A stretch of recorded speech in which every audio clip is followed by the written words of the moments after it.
madame le maire justement grève u collectivité territoriale yi mais loolu moom. te damay wax tey à mon nom et au nom de ñëpp tous les maires xam nga tey bu ñu war a def opportunité bi pour wax ci question yi. parce que c'est une question centrale tey ci li nga xam ne ñun moom la ñuy liggéey. oui. Imaginez-vous man j'ai été élue en 2020. votre micro est-ce que mu ngi tàkk. voilà ma delluwaat ci. waaw tey da ngeen ñu may opportunité. oui. ma prononcé wu à mon nom et au nom de tous les maires du Sénégal ci question boo xam ne depuis 3 ans dafa miner le fonctionnement des collectivités locales.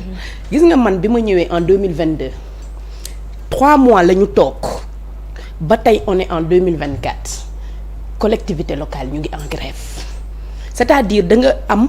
plus de 200 employés 80% liggéeyuñu depuis presque 2 ans voire 3 ans loolu la ñuy dund ci collectivité locale yi pour une grève man dama jàpp ni travailleur bu nekk am nga droit revendiquer sa ay droit yoo xam ne yoon moo la ko may lii nag li ci gën a métti mooy en 2022 bi ñu gagné les locales gagné les législatives avant même qu'on ne gagne les législatives monsieur le président Macky Sall bi fi jógee dafa doon politique bi mooy lan nan laay def ba stopper élan bi nga xam ne tey am na ci local yi parce que musul gëm développement local. dinaa deg benn ndëgg sërëxal boo xam ne dinaa bloquer le système et le fonctionnement des collectivités locales ci loolu la jëlee dogal boo xam ne dafay yokk salaire les agents des collectivités locales mérité nañ ko. xam nga lu tax ma ne mérité nañ ko. parce que man dama jàpp ni développement ci base lay jóge ci base bi lay jóge di yéeg. mais ça ne peut pas se faire de manière anarchique maanaam tey lu mel noonu bu ñu ko dee jël dañuy def d'abord les assises des collectivités locales xool lan mooy problème mu collectivité locale ñu analyser ko en profondeur moo xam recrutement pléthorique bi nga xam ne dafa am ci suñu conseil yi man j'ai plus de 250 employés dans une petite commune comme Golfe Sud. Imaginez-vous que suñu budget suñu fayee salaire ak fonctionnement il nous reste tuuti pour mën a investir ci li nga xam ne moom la ñu dénk nga jóge ci loolu ñu ne léegi salaire yi dafay ñëw yokk ba doubler maanaam yow boo fayee say salaire da ngay dese boru état ngay dese parce que amoo assez de ressources pour mën a faire face à ça te le problème des collectivités locales et des agents dañ ko war a auditer parce que ñun dañu am ay ressources humaines yoo xam ne moom la ñu soxla parfois c'est à disposition parfois c'est pas à disposition donc réforme boobu bu ñu ko waree jël duñ ko cof limité ko ci ay salaire dañuy dem en profondeur xool yan type de ressources humaines la collectivité locale yi soxla est-ce que moo fa nekk bu fa nekkul ñu xool li nga xam ne moo fa nekk nan la ñuy def ba renforcer leen peut-être en capacité mais aussi nan la ñuy def ba réfléchir un nouveau modèle de recrutement pour les collectivités locales mais qu'est-ce qui s'est passé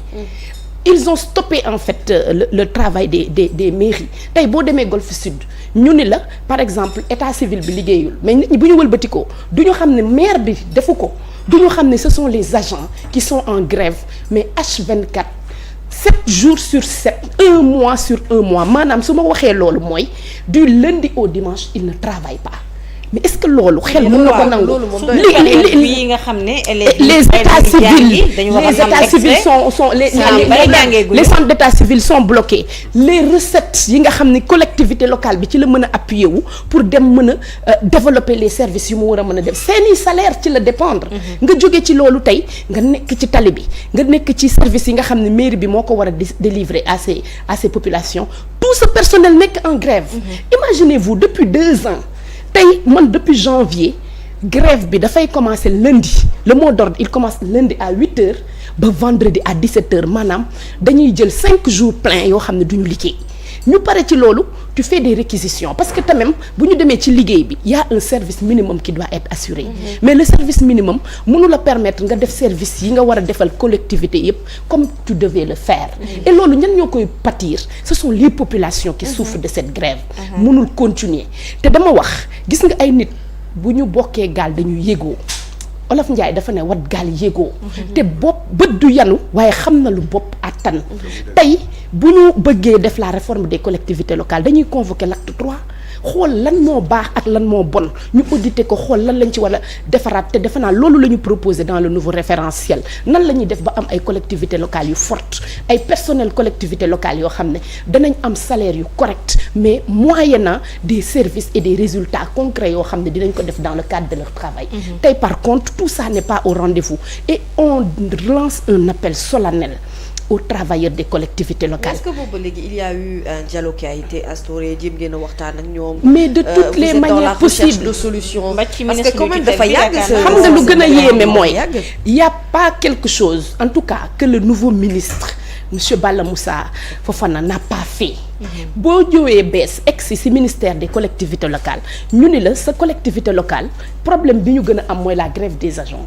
da ngay convoquer l'intersyndicale ngeen waxtaan. man damay wax toujours man bañuma nit am ay revendications mais il faut savoir raison garder.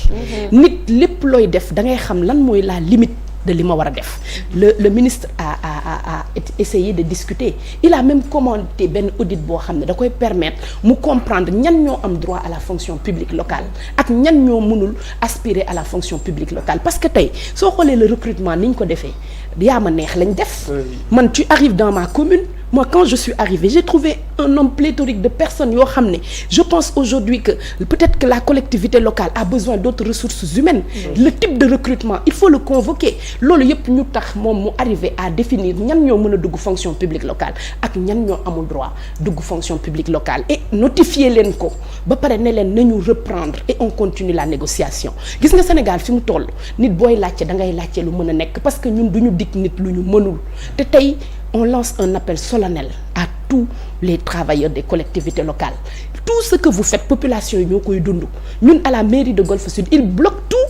Mais on essaie de trouver les voies et moyens de travailler parce que man dama jàpp ni il faut quel que soit Alpha continuer à assurer le service minimum pour les populations. Mais yëpp c'est pour man personnellement. Ça va au-delà. Là dañuy woote l'humanisme xam nga lu tax humanisme parce que collectivité locale moom mooy la base des services sociaux yi nga xam ne population yi moom lañ soxla foofu la nekk. Quand tu paralyses ça quand tu te dis que pendant 1 an damay xëy di liggéey du ma liggéeyi ñu may fay sama salaire et quelque part les populations soxla ay services mais imagine-toi boo rombee ci mbedd yi avant da nga doon gis nit ñi di bale. da nga doon gis fépp nit ñi di def des services nga dem état civil muy fonctionner. Tout est à l'arrêt ou à 90% et pourtant bu ñu waxee dañu naan waa maire bi moo liggéeyul fekk maire bi personnel bi ko war a mën a permettre mu jox service yi mu war a jox population yi ñoo nekk en grève continue et je dis pas grève de 2 jours ou de 3 jours. 5 jours sur 5 1 mois sur 1 mois ñuy grève léegi population yi nag dans toute cette histoire tey ku ci soxla këyit pourtant da nga koy xool noo koy lijjantee tey am na xale yoo xam ne dañu war a dem jàngi soxla seen extrait de naissance pour inscrire am na ñoo xam ne dañu war a dem à l'étranger pour jàngi ji ils ont besoin d'un document tu as besoin de passeport tu as besoin de beaucoup de choses yoo xam ne des certificats d'hérédité ak yu bari yoo xam ne tey dañ lay laaj sa document d'état civil nga war ko am mu nekk la croix et la bannière parce que ils ont décidé de paralyser tout le système en tout cas man li may wax mooy nañu revenir à la raison nous avons besoin de construire ce pays te pour construire ce pays ñëppay ànd def des sacrifices et j'estime que aujourd'hui audit bi leer na la position du gouvernement est dite ça c'est-à-dire que ñi war a dugg xam nañ ko ñi warul dugg xam nañ ko en tout cas nous on lance un appel solennel à ces agents pour qu'ils reprennent le service ils ont repris 2 jours et reparalysé encore pour 3 jours moom c'est comme une goutte d'eau dans la mare ça ne sert absolument à rien il faut que le service revienne à la normale en tout cas c'est un appel solennel qu'on lance mais au-delà de cet appel solennel bu ñu demee nag ba ñu gis ni tey il n'y a pas de répondant par rapport à ce que nous voulons mais nous sommes des maires et nous avons aujourd'hui l'obligation de résultat et de prendre nos responsabilités sur certaines questions c'est pas de la méchanceté c'est juste que c'est l'orthodoxie il faut qu'elle revienne et donc on va appeler encore nous les maires à ce dialogue pour que ñu dellu ci seen liggéey parce que le dialogue avec l'État est fini est terminé et tranché ñoom xam nañ ka li ci des nag mooy ñu bu boobaa les règles de l'administration vont s'appliquer tout simplement mais dans la commune de Golf Sud on n'a jamais coupé les salaires. Oui, on paye des salaires alors que liggéey bi nga xam ne moom moo war a produire les recettes pour commune bi pour école bi pour ñu mën a def des infrastructures pour ñu mën a def lépp n'est pas fait et pourtant tu continues à payer des salaires avec les maigres ressources que nous avons mais comment voulez-vous que les collectivités locales fonctionnent avec une grève qui dure plus de 2 ans dafa war a jeex. Sénégalais yu bëri nag xamuñu ko. Sénégalais yi xamuñu ni les mairies agents yi ñu ngi en grève depuis 2 ans et depuis plus de 7 mois dañuy grève 5 jours sur 5 mais loolu mënul fonctionner mosoo gis administration boo xam ne dañuy arrêter le service à 100%. Il faut que ñu xam ne même boo dee grève am na loo warloo ak sa askan nga def ko te man loolu laa leen di woo ñu revenir à la raison pour que ñu mën a reprendre le service dû à nos populations. Le message est clair ah Khadija Mayekor et c'est vrai que c'est difficile pour les maires yi nga xam ne ñoom la ñu fal surtout maires yu bees yi souvent dañuy wax ne affaire politique da cee rax ak lenn lu ci topp mais en réalité cette grève là c'était bien avant que ñoom sax ñuy yegsi wala en tout cas bu ñu yegsee itam dañ faa fekk jafe-jafe yooyu nga xam ne moom moo fa am te jot na itam nag wax dëgg yàlla que ñu xalaat askan wi tuuti qu'on ait un peu de sens de un peu de patriotisme vraiment bu ñuy permettre wax dëgg yàlla ñu xam ne nag loo gis ci àdduna waxtaan moo koy mais dafa am benn expérience bu ma dund man bu ma metti oui dama xëy benn jour am ku ma woo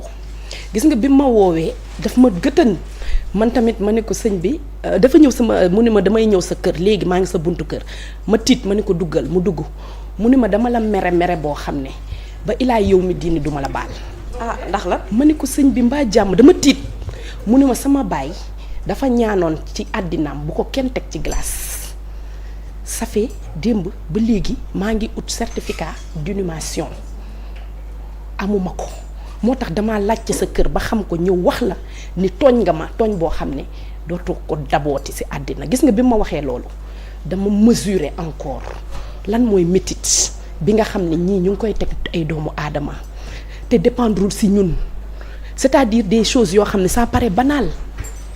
mais ça affecte la vie d'une personne. Évidemment. Surtout l'état civil. mami gis nga ces genres d'expérience humaine man war na tax pour man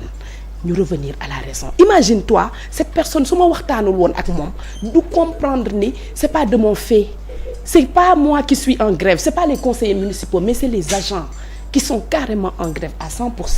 Et depuis ce jour-là on a instauré le service minimum mais même avec le service minimum tu n'arrives pas à répondre à la demande surtout këyit. C'est difficile. Donc daal na affaire bi daal nañ ko fi yemale te xam ne voilà lu mënta nekk reprendre. toog na waxtaan ak ñoom jéem nañ leen convaincre que ñu mën a dellu si moom mi ngi koy wax sànq bu mu déggee ñu def mouvement de grève dafa yaakaar ne fayeekuñ alors que ñoom ñu ngi fayeeku mais ay prime ak ay indemnité peut-être que loolu la ñuy laaj moo tax ñu banque seen loxo pendant 2 ans bu fekkee ne ministre bi wax na def ñu ko service minimum mënul assurer lépp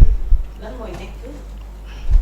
man de solution lenn laa ci gis état adopté na sa position ñun on est dans l'attelage gouvernemental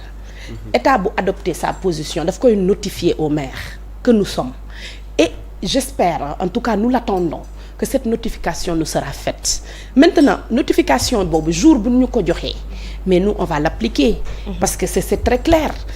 notification bi dafay demander aux agents yi nga xam ne ils sont dans la fonction publique locale mën nañ ci dugg ñoom mën nañ continuer à exercer peut-être leur mot d'ordre de grève mais avec le service minimum requis mais tout le reste et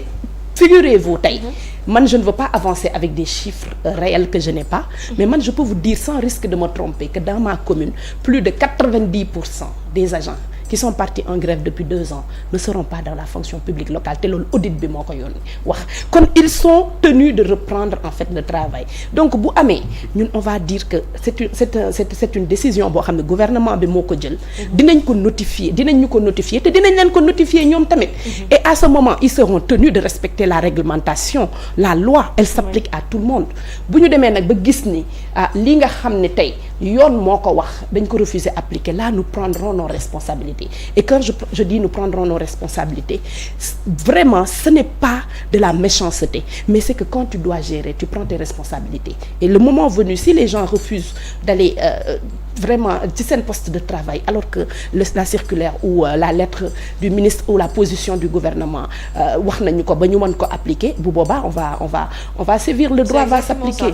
c'est tout simplement ça et puis sax d'ailleurs grève mënu laa tere liggéey nag wax dëgg yàlla mën ngaa grève sax continuer di négocier